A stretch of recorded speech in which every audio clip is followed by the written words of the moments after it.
Welcome to today's video. So I'm going to be trying on the new Hourglass Ambient Soft Glow Foundation. So this is by no means the first video to go up. There's been a ton of people to try and review this as soon as it launched, but I did see one person on YouTube who has very similar, not necessarily skin tone, but skin type, can be very dry, can be very sensitive, and it worked really well for them. I wasn't originally gonna purchase this, but when I saw them try it, I said, okay, I'm gonna give it a shot. I think that Hourglass probably has 3 or 4 different types of foundation on the market, but the only one that I've tried is the Hourglass. This is the Vanish stick. So this is in the shade Natural. This is a very heavy foundation. I can definitely feel it on my skin. I have to be careful. Usually when I apply this, I will do it with a liquid foundation just to make it a little bit more, I don't know, easy to apply, not as thick of a formula. So I'll kind of do this on the outer perimeters of my face and then center maybe a lighter coverage on the center part of my face so that I don't get too cakey like under the eyes or on the nose and chin, where I tend to break up foundation a little bit more. I'm really red today. Maybe that's a good thing. We'll see how the coverage aligns with the medium build that it says that it gives. This, I'm gonna just kind of read over it a little bit. So this is in the shade 3. It is described as fair with neutral undertones. Again, I hope that I have a good shade match. This one was in the shade Natural, but I don't know like what number this came. It's described as a weightless liquid foundation that delivers buildable medium coverage with a light diffusing effect for up to 16 hours. So it definitely claims to have long wear. I would say that the Vanish stick is very long wearing. It's just a really thick, full coverage foundation. The finish on this one is described as natural. It says it delivers a natural, soft, focused finish and helps protect against blue light. It minimizes the look of imperfections, fine lines, and wrinkles. We shall see about that. I have a ton of fine lines starting around my mouth and up here on my forehead, so we'll see how well it works. It says that it has white tea extract, vitamin E, and antioxidants. It says it's free of parabens and contains less than 1% of synthetic fragrance. It's also vegan, gluten-free, and cruelty-free. So don't mind my hair today. It's crazy. I just wanted to get this foundation on my face. It's gonna be a wear test. I'll show you what it looks like in natural lighting, and then I'll come back later in the day to show you how it's worn on my face. I'm very dry skin. I'm very sensitive skinned. I have a lot of redness right now. I can't even tell what creates the sensitivity. Sometimes I get more red than other times, and I don't know what I'm doing. So I tried to only apply moisturizer. I don't have anything on my face right now. I don't have any skincare. I don't have any moisturizer. I don't have any sunscreen. It's completely clean. I wish that I had the new primer that just launched from Hourglass, but I did not pick that one up. I do have one primer from Hourglass. I have the number 28 primer serum, but this is a sticky formula, so I don't want to try it with this foundation because this one can be tricky on me. I really have to give it a long time to kind of sink into my skin, and I don't want to, risk messing up the application of the foundation. So today I'm actually just going to wear my Smashbox Photo Finish Primerizer. I use this under a lot of foundations. It actually, gives an extra boost to my skin in terms of hydration, and it just performs really well under most foundations for me. It's kind of a lightweight formula, so I am going to put that on today. My God, my skin is so red, like incredibly red. I don't know if there's anything that will help this redness. If this foundation covers this redness, I will be absolutely shocked. Okay, so I'm just gonna give that a second to sink in. I am gonna apply this with just a damp sponge. I have a Real Techniques damp sponge. It's brand new, not used it on any other product.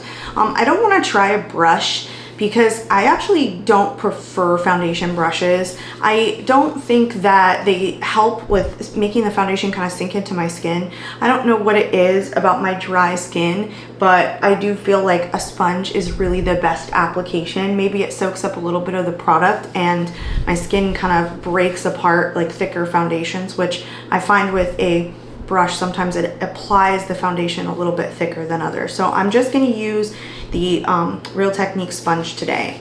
Okay, so I think that's sunk in pretty well. I haven't even taken this out of the box, but I know what it looks like. So it is this glass bottle with the brown hourglass top.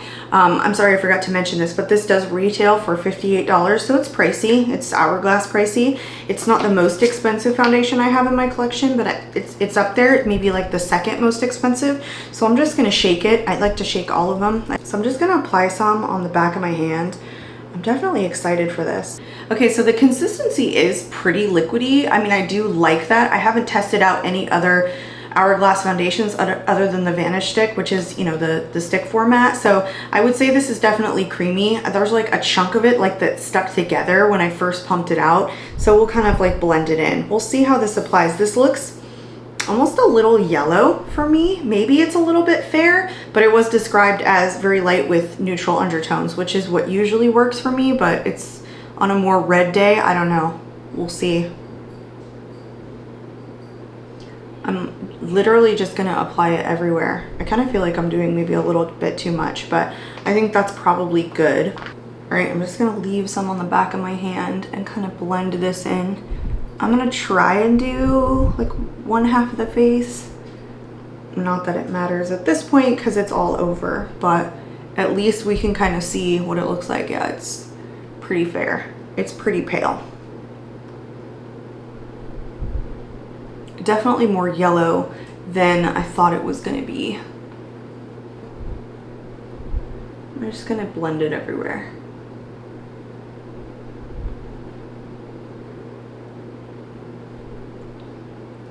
Get into my skin.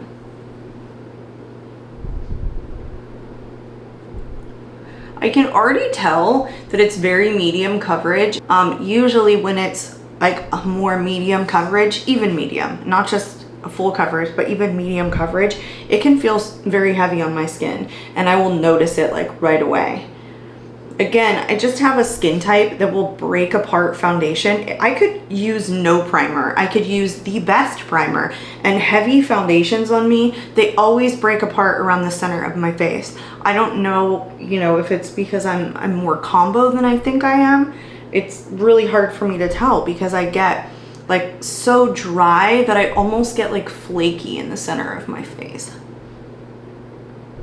So that is it applied. I did put on probably 2 pumps. It definitely covered my redness like really well. I can tell that it's like, it's still a little bit tacky, but it definitely looks like an in-between matte finish. I would definitely not call this an overly natural finish. I think that it's fairly matte on my skin, even though it's leaving a slight tack. Yeah, it did a good job covering my redness for sure. I am seeing like a little bit of kind of caking around my nose. I try not to put too much on my nose, even though my nose needs it the most because it's the most red. But I have to be careful. So I'm not gonna put any concealer on over like around the center of my face. I'm just gonna focus it under my eyes. But I mean, it seems like a pretty good finish. I don't think that it's overly cakey or thick on my skin, and the shade match was really good. Also, I don't think it's sinking into my fine lines too much. Some foundations will sink into my fine lines right away. So I already know that they're gonna continue to sink in throughout the day. I don't think that they're sinking in too much yet, but it'll be a wear test that'll kind of tell me how they sink in or how it doesn't sink in throughout the day as I continue to wear this. All right, I'm just gonna apply concealer, and I'm only gonna do it under my eyes because I do not want it anywhere near the foundation on the center of my face to disrupt like how it wears on me in my trouble areas. So I'm just using the Maybelline Fit Me. I have no idea what shade this is in, but this is like just a tried and true kind of lightweight concealer that works well with a lot of my foundations. So I'm just gonna put this on, move on to like the rest of my makeup today.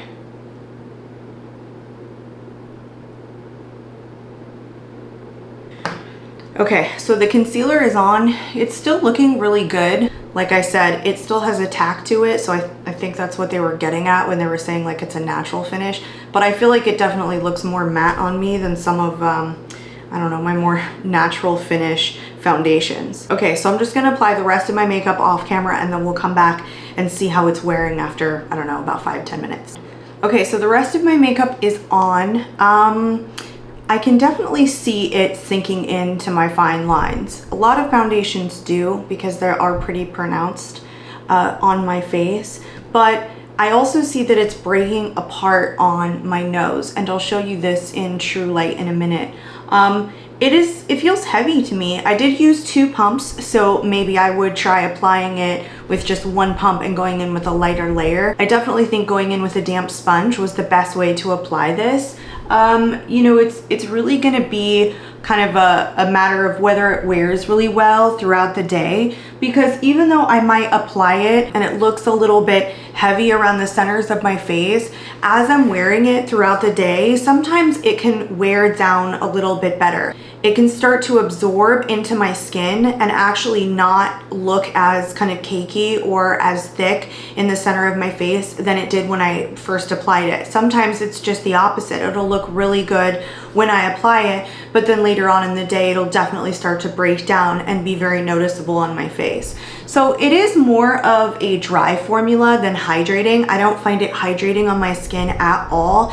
And a lot of times I need a little bit of hydration, so I might try it again with an even heavier like moisturizer underneath, and that helps a little bit with some of my thicker foundations when I want more full coverage. Okay, so I'm going to take you out into natural lighting so you can get a close-up of how the foundation looks. Okay, so I'm in natural light now. I'm sorry if I'm squinting a little. It's very bright out here, and there's definitely someone who is mowing their lawn. So in natural light, I actually think it looks pretty good. I don't find that it's too cakey, but I don't think it's a lightweight foundation. I definitely think that I can feel it on my skin. The true test here is going to be how it wears throughout the day. So it's 2 o'clock now. I've had this on for probably an hour, and I probably will get a really good wear test out of this. I'll probably come back around 10 o'clock at night before I take off my makeup and like get ready for bed. Well, who am I kidding? Like, I go to bed at like 2 a.m. these days.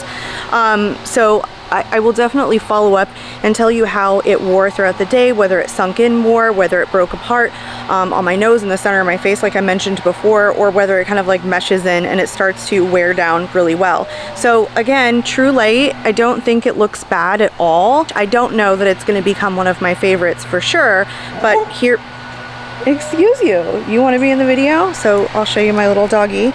Well, he's not little. Where is he? There he is. So that is my Diesel, and apparently he also wants to be on camera. So, hey, look at you. Ouch. So I've never seen him act like this before and want to get into a conversation, but apparently he did. So, oh, there's my banyan tree back there. So we'll see how it wears. I'll come back to you. I'll check in. I'll let you know. Again, from a dry skin, sensitive skin person, here is the true tea. Okay, I'm back. I've had this foundation on for about 7 hours now, and it has completely broken apart and come off of my nose, and it is definitely dry around my chin. I wasn't really expecting this, and I might have gone in with too heavy a layer on this particular foundation, so the next time I give it a shot, I'm gonna use 1 pump instead of 2. Sometimes with heavier foundations, I do need to just use the 1 pump and not 2 pumps. I haven't touched up anything, and I didn't use any setting spray today. I did powder my full face after I applied this earlier, but I didn't touch up since then. It is such a heavy feeling foundation on my face that I knew it was there all day. I only get that with my heavier foundations, so while this calls itself lightweight, I totally disagree. I don't think this is a lightweight foundation for me anyway. It definitely feels like a heavier foundation. So I'm actually gonna try and like set it now or refresh it with the Dior Powder No Powder and see if that helps a little bit. The thing with this powder is it refreshes a lot of foundations, so it doesn't even have to be that the foundation is great. This powder just overcompensates for, you know, a foundation that tends to break apart. I will continue to give this Hourglass a shot and maybe come back in the comments with like 1 pump application to see how it wears throughout the day. But upon, oh yeah, look at that. It immediately made it look better. Even not just coverage, because this powder does provide coverage, but helped with some of the breaking apart that it was doing on the sides of my nose and my chin. So This isn't going to be a favorite for me, I can already tell. But sometimes it takes me 2 or 3 times to enjoy a foundation or wear it differently or apply it differently if it's one that actually takes a little bit of finessing. I usually have to understand what the consistency is, the weight of it, how it sits on my particular skin before I know what's the best way to apply it. So I'll continue to use it. Again, not upon first application is it going to become my favorite foundation for sure, but it could be one that I really like if I add in maybe a moisturizer to it and apply it that way, or a heavier moisturizer underneath. So again, I feel it. It definitely broke apart on my nose. It broke apart on my chin. It came off on my nose. I didn't set it with setting spray, but I did use a setting powder with it. As mentioned before, I'll try and wear it again in like the coming days and maybe add an update in the comments section. I hope you liked this video. I hope you found it helpful, and consider subscribing, and I'll see you in my next one. Bye.